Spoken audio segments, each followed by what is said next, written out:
baik kita nggak tahu jalan. Sedih kali pokoknya ya. Kalau memang salah satunya mengalami itu tadi.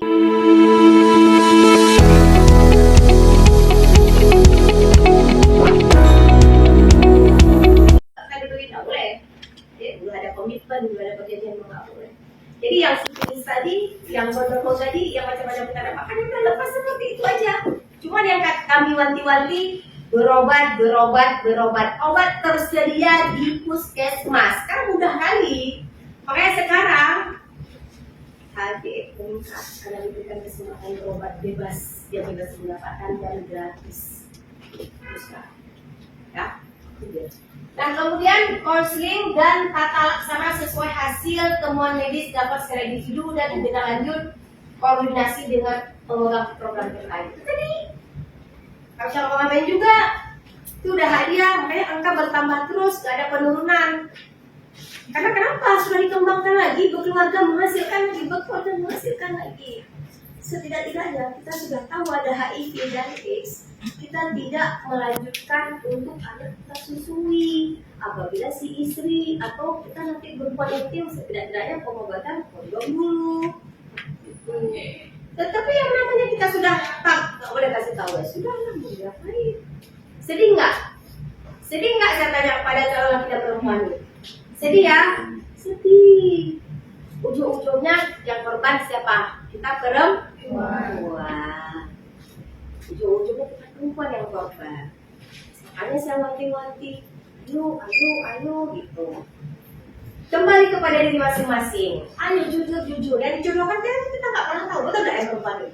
Bisa dijodohkan ya kan? Temu entah di mana. Saya punya ini kita jodohkan. Oke, yang bagaimana latar belakang dulu, yang perempuannya mungkin baik-baik, kita nggak tahu, jalan. Sedih kali pokoknya ya. Kalau memang salah satunya mengalami itu tadi, ya. Ini nggak usah kita bahas, ini nggak penting. Ini alur prosedur kita aja tuh. Dasar hukumnya kita punya, bahwa kita harus bimbing sekarang. Oke, nah ini dia. Kegiatan ditujukan kepada kita perempuan, remaja, karena kan belum nih, masih tahap memang untuk calon ibu ya.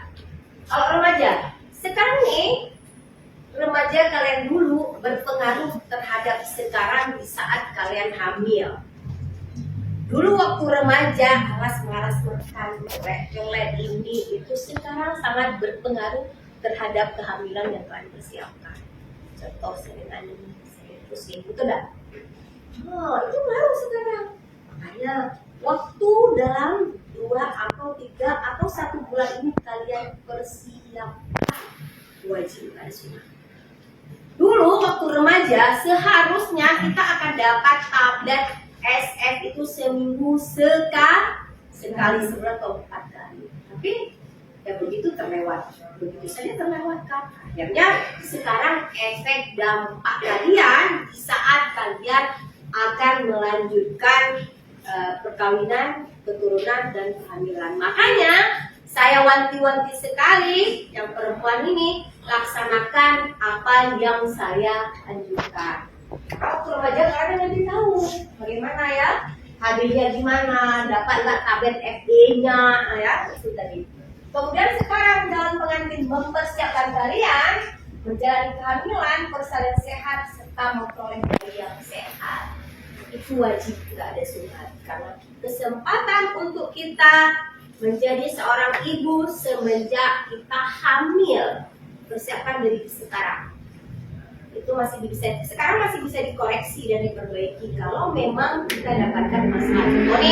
HB-nya rendah, nilainya kurang, itu masih bisa kita perbaiki bagi yang perempuannya. Ya, oke, kita masuk ke materinya. Oke, ini kita udah tahu semua nih ya. Nah, ini pelayanan kesehatan. Ini termasuk salah satu hari ini kita akan dapat bimbingan ya tentang kesehatan reproduksi. Kita nggak perlu bahas lagi. Kita bahas yang poin pentingnya aja. Nah, Ini juga nanti kita masuk yang ini aja. Oke, nih kondisi ideal untuk hamil, sehat atau layak hamil. Coba diperhatikan ya. Ini ada nggak umur di bawah 20? Ada? Ada 20? Di bawah 20? Nggak ada ya? Nah, oke. Karena kalau menurut WHO umur di bawah 20 itu kemungkinan resiko terjadi masalah angka kematian pada ibu itu 30% dibandingkan dengan umur di atas 20 tahun. Mudah-mudahan nggak ada lah, udah siap kita ada. Nah, kemudian mempunyai anak boleh hamil dalam pengawasan kalau memang umur di atas 35. Maaf nih, yang perempuan ada umur di atas 35? Ada? Kalau misalnya ada dan tidak ada, itu saya ingatkan lagi, umur di atas 35 kalau kita sudah berkeluarga nanti pertimbangkan resiko yang terjadi. Kalau misalnya mau program jangan terlalu jarak. Contoh 5-6 tahun itu jangan. Kalau bisa 3 atau 2 atau 4 tahun sesuai dengan ini kita, kondisi kita. Jangan terlalu lama juga ya, takutnya nanti keburu kita tua, kita mau anak lagi atau mengejar yang namanya jenis kelamin itu sering tuh ya. Oke, ini ya. Kemudian jarak kehamilan itu ideal.